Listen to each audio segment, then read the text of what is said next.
Tiffany is a very neon-80s name, and not without reason. And not whiz is a very neon-80s.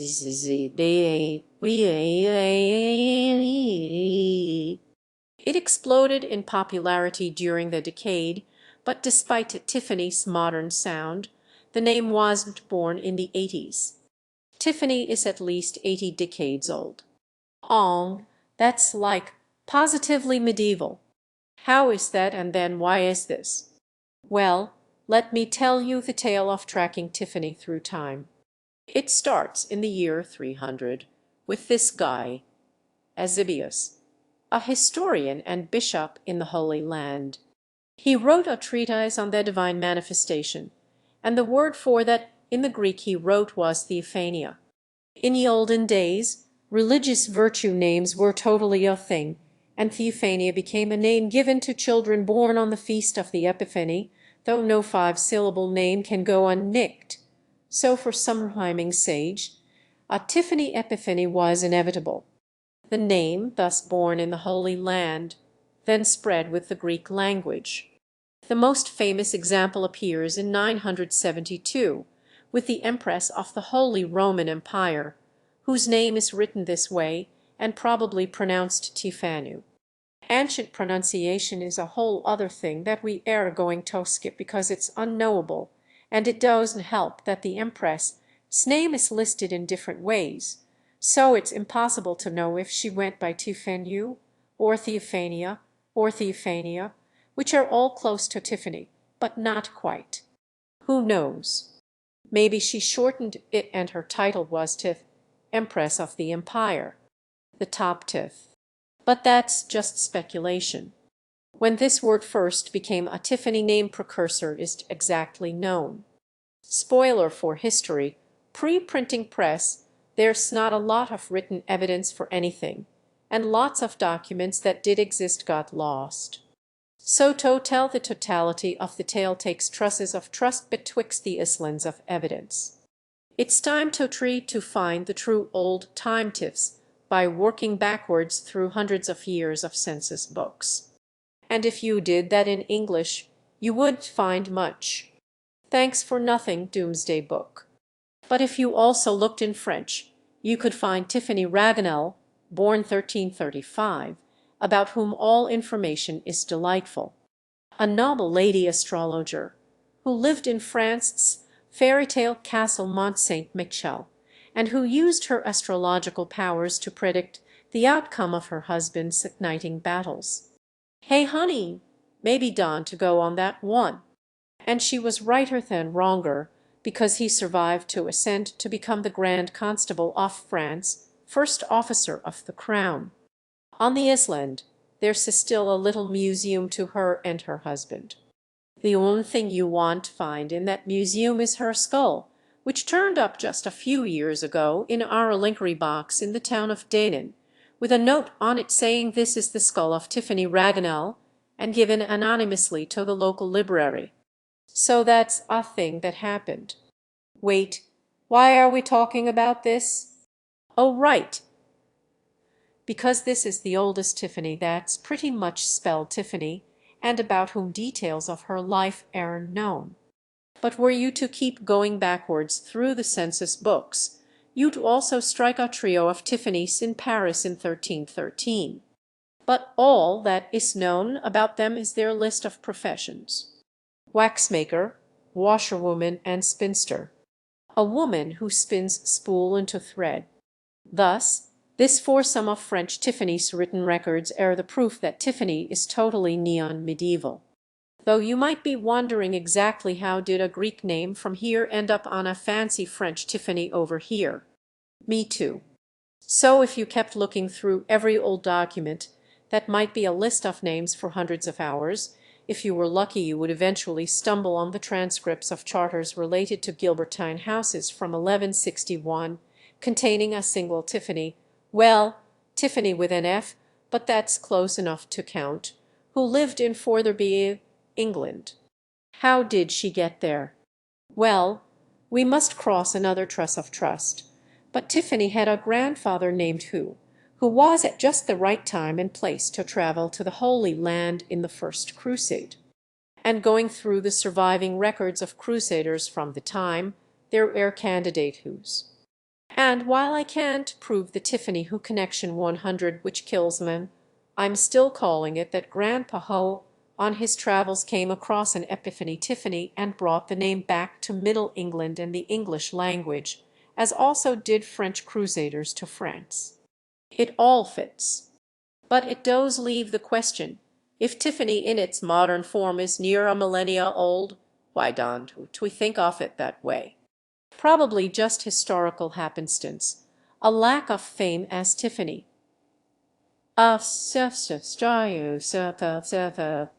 There were no queens born on the Epiphany to be named Tiffany, leaving Tiffany as the most prominent Tiffany, except not exactly a Tiffany, and Tiffany Raguenelist, particularly famous, until hopefully now that is.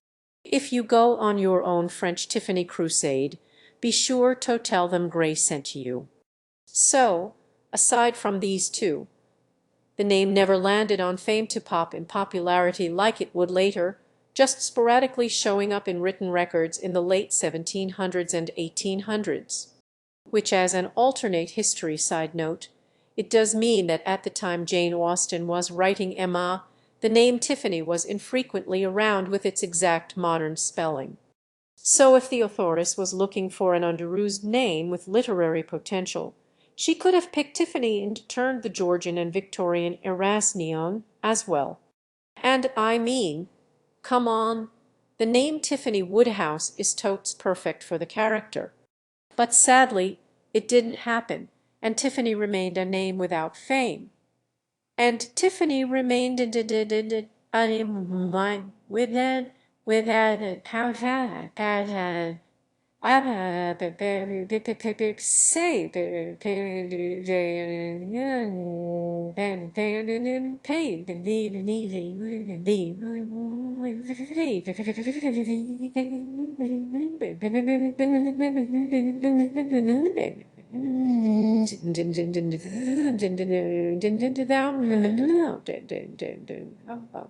She would get there, but jumping backwards.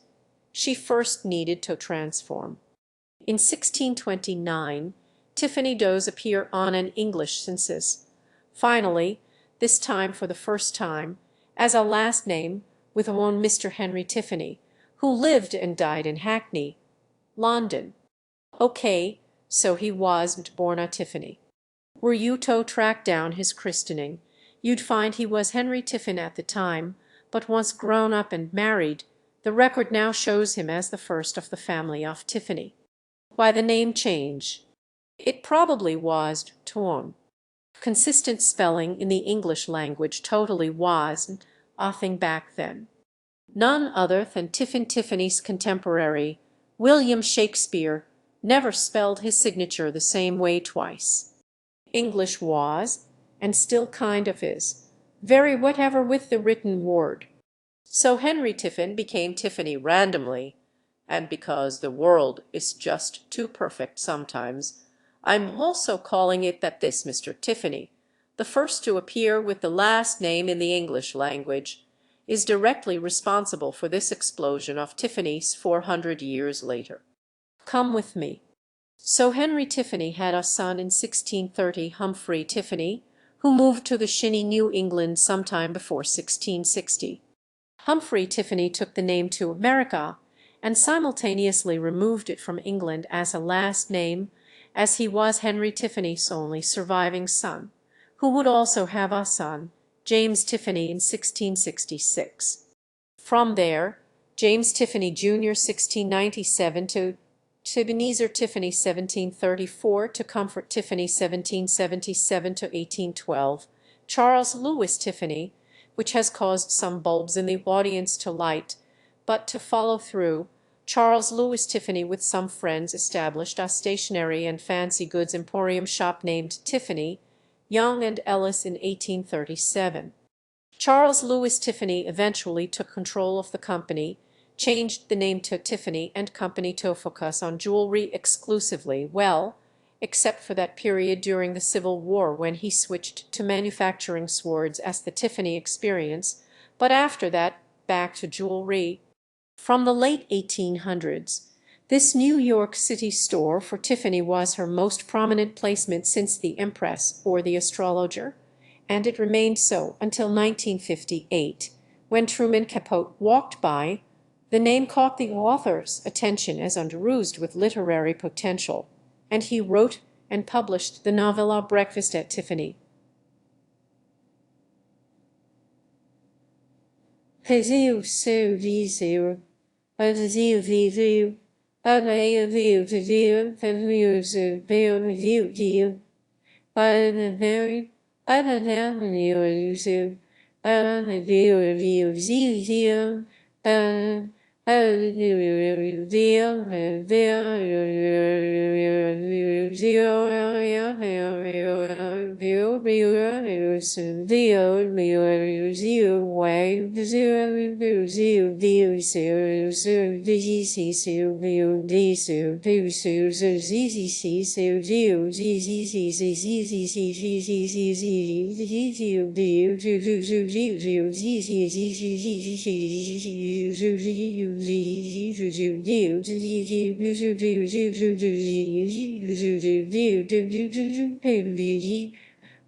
Prior to this moment, Tiffany as a first name was holding on, but barely, averaging under 10 babies a year.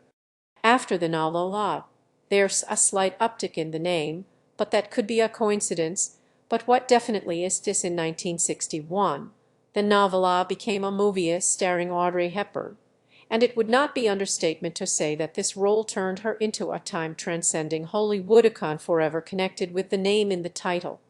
Tiffany had found her fame, and the following year the Tiffany's quintupled, setting a solid base for an exponential explosion, and grew over the next 20 years as children grew, having seen the movie to have children of their own, bringing us to 1979, and there are almost 10,000 Tiffany.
Now, we err still on a truss of trust for this Tiffany theory.